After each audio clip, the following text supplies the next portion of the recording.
नमस्कार। भौतिक भूगोल की इस कक्षा में बीए भाग प्रथम के सभी विद्यार्थियों का स्वागत। मैं डॉक्टर हेमंत मंगल, सह आचार्य भूगोल, राजकीय लोहिया महाविद्यालय चूरू। आपको पता ही है, पिछले वीडियोस में हमने पृथ्वी की उत्पत्ति, सौर परिवार की उत्पत्ति के बारे में बात की थी। हमने ये जाना कि किन किन आधारों पर पृथ्वी और सौर परिवार की उत्पत्ति हुई। इस संदर्भ में विभिन्न विद्वानों ने विभिन्न मतों का प्रतिपादन किया, लेकिन हमने पाया कि अधिकांश मत किन्हीं न किन्हीं आधारों पर खारिज कर दिए गए। एकमात्र ब्रह्मांड का महाविस्फोट सिद्धांत या विकासवादी सिद्धांत जिसे बोलते हैं बिग बैंग थ्योरी, वही सौर परिवार और पृथ्वी के संदर्भ में वैज्ञानिक व्याख्या प्रस्तुत करता है। अब हम आते हैं पृथ्वी के अभ्यंतर के बारे में। जिस प्रकार पृथ्वी की उत्पत्ति, सौर परिवार की उत्पत्ति जटिल विषय रहा है, वैसे ही पृथ्वी अंदर से कैसी है, ये प्रक्रिया और ये मत जटिल भी है और साथ ही मनुष्य के उत्सुकता का प्रमुख केंद्र भी है। प्रारंभ से ही मनुष्य के मन में ये जिज्ञासा रही कि हम जिस ग्रह पर निवास करते हैं, वस्तुतः वो ग्रह कैसा है, उसकी अंदर से आकृति कैसी है। लेकिन यह भी तथ्य है कि पृथ्वी के आंतरिक भाग का अध्ययन मूलतः भूगोल का विषय क्षेत्र नहीं है। पृथ्वी के आंतरिक भाग का अध्ययन मूलतः भूगर्भ शास्त्र का विषय है, जियोलॉजी का। लेकिन हम भूगोल में पृथ्वी के आंतरिक भाग का अध्ययन क्यों करते हैं, यह भी प्रश्न है। हम भूगोल में पृथ्वी के आंतरिक भाग का अध्ययन इसलिए करते हैं क्योंकि भूपटल या पृथ्वी की सबसे ऊपरी सतह जिसे बोलते हैं क्रस्ट, उसकी रचना, उसकी संरचना, उसके निर्माण का निर्धारण पृथ्वी के आंतरिक भाग और उसके अंदर होने वाली विभिन्न क्रियाओं द्वारा ही होता है। इसलिए हमें भूगोल में पृथ्वी के आंतरिक भाग का अध्ययन करना चाहिए और हम करते हैं। यदि हम बात करें पृथ्वी के आंतरिक भाग के संदर्भ में, हमारा भूगर्भ संबंधी ज्ञान मूलतः पृथ्वी की 6 से 8 किलोमीटर गहराई तक ही सीमित है। उसमें भी मूलतः 5 या 6 किलोमीटर तक हम पृथ्वी के आंतरिक भाग को देख पाए हैं। लेकिन विभिन्न परोक्ष साधनों जैसे कुछ ऐसे मत, कुछ ऐसी चीज़ें हैं जिसकी सहायता से हम पृथ्वी के बिल्कुल सुदूर आंतरिक भाग, अर्थात जो हमारा व्यास है पृथ्वी का 6380 किलोमीटर, उसके बारे में परोक्ष साधनों द्वारा हम समग्र जानकारी ले पाए हैं। पृथ्वी अंदर से कैसी है, इसके बारे में प्रारंभ से ही मनुष्य द्वारा, विभिन्न विद्वानों द्वारा, विभिन्न दार्शनिकों द्वारा अलग अलग समय अलग अलग सुझाव दिए गए। यदि हम इतिहास की बात करें तो आज से लगभग 2000 वर्ष पूर्व यूनानी वैज्ञानिकों ने, यूनानी मतामलों ने ये मान लिया था कि पृथ्वी अंदर से गर्म और तप्त है। इसका आधार उन्होंने पाताल तोड़ते हुए जिसे बोलते हैं आर्टिजन वेल्स और सक्रिय ज्वालामुखियों की गहराई के आधार पर अनुमान से लगाया। लेकिन मैंने पुनः कहा, आपसे दोबारा कह रहा हूँ कि हमारे पास उस समय तक ऐसे कोई साधन नहीं थे जिनसे हम कोई निश्चित प्रामाणिक जानकारी प्राप्त करें। 20वीं सदी के चौथे 5वें दशक तक हमारे पास कोई ऐसे प्रामाणिक सुराग नहीं थे। हम विभिन्न अन्य आधारों पर पृथ्वी के आंतरिक भाग को समझने का प्रयास कर रहे थे। वस्तुतः आज भी हमारे पास पृथ्वी के भौतिक, रासायनिक घनत्व, तापमान आदि की प्रामाणिक जानकारी नहीं है। लेकिन हम समग्र सिद्धांतों को देखें, समझें, उनमें किस प्रकार के मत का प्रतिपादन किया गया है उसको जानें, तो हम देखेंगे कि पृथ्वी के आंतरिक भाग की जो जानकारी दे रहे हैं, उन सभी सिद्धांतों को हम 6 प्रमुख वर्गों में बांट देते हैं।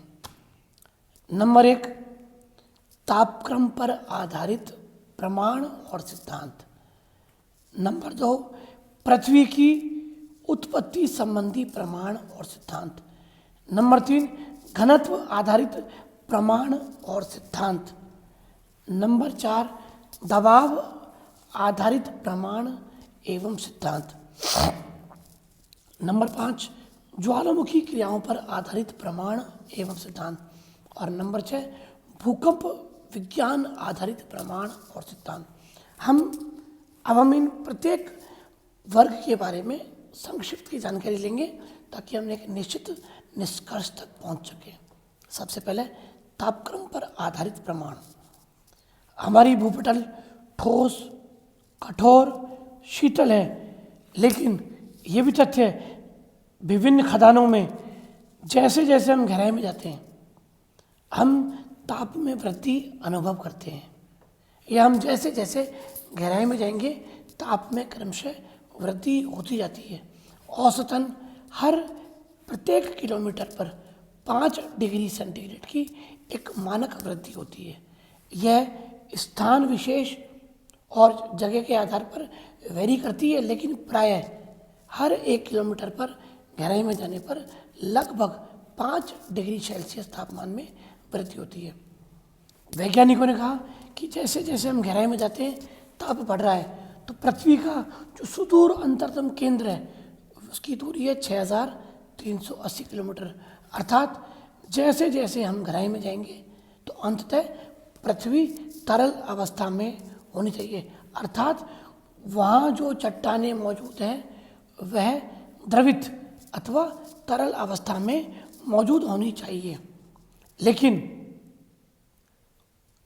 ताप के तथ्य के साथ यह भी एक तथ्य है कि जैसे जैसे हम गहराई में जाएंगे उच्च ताप होगा, ताप में वृद्धि होगी, उसी अनुरूप दबाव में भी वृद्धि होगी।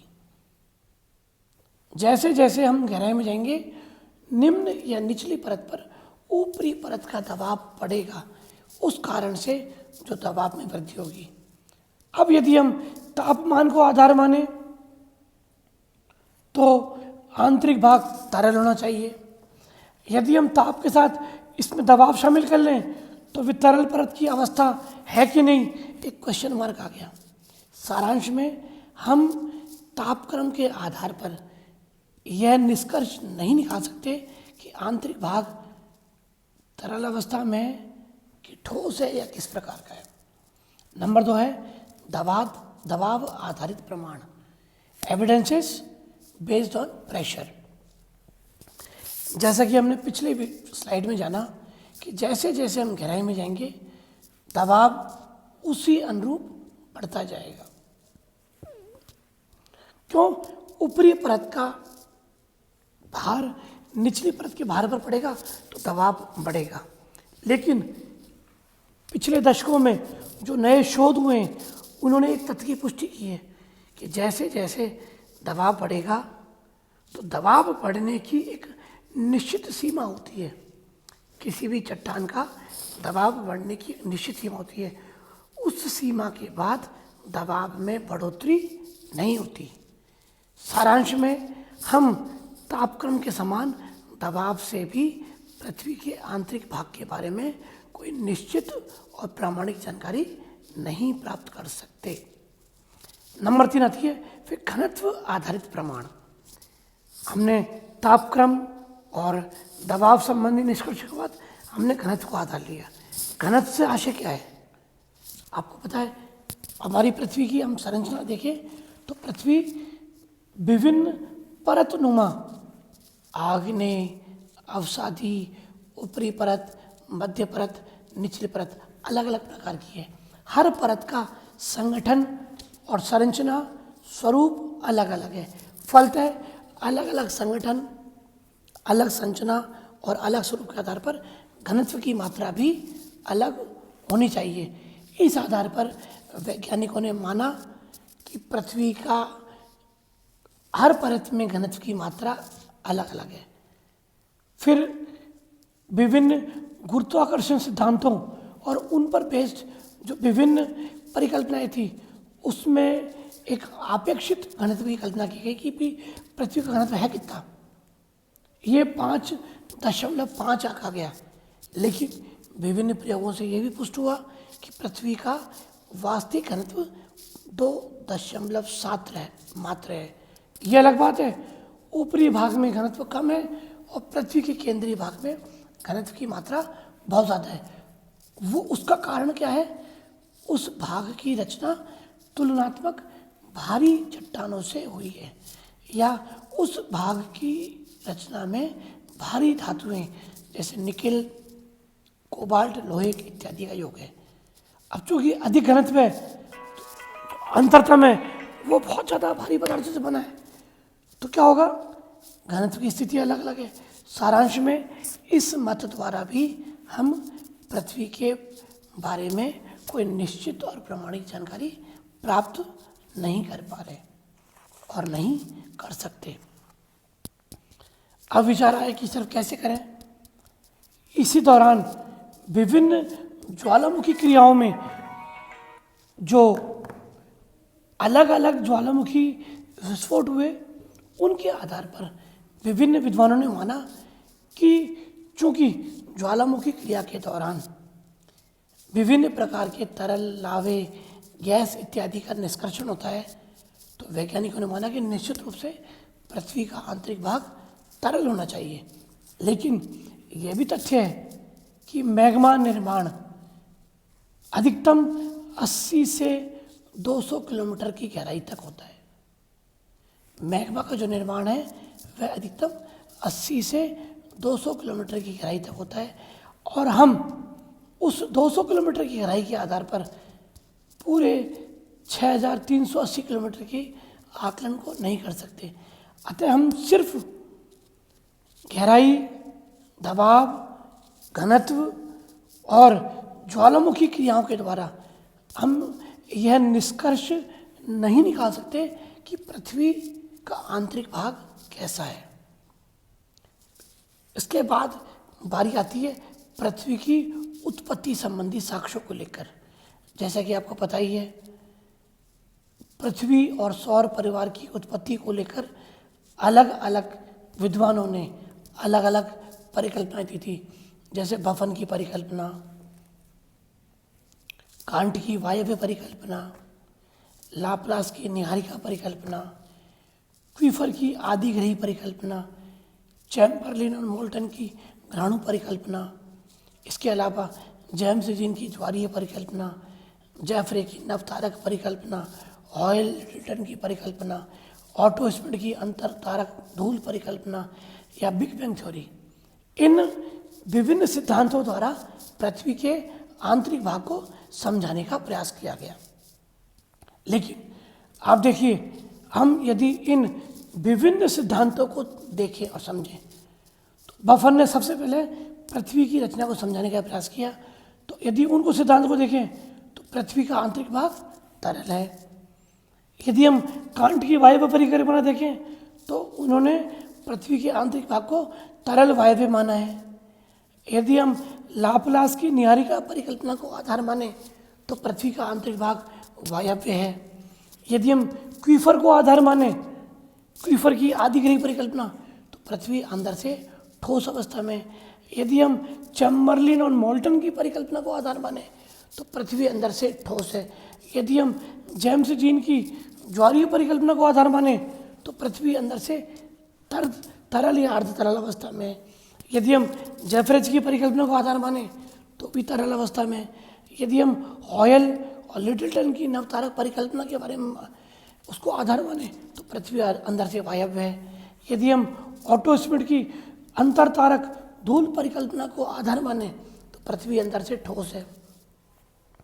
यदि हम बिग बैंग या ब्रह्मांड का महाविस्फोट सिद्धांत उसको आधार माने तो पृथ्वी अंदर से अर्ध तरल है।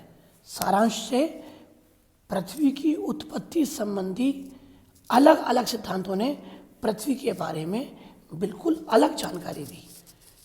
प्रत्येक मत पृथ्वी के अभ्यंतर के बारे में भिन्न और अप्रामाणिक जानकारी और मत व्यक्त कर रहा है।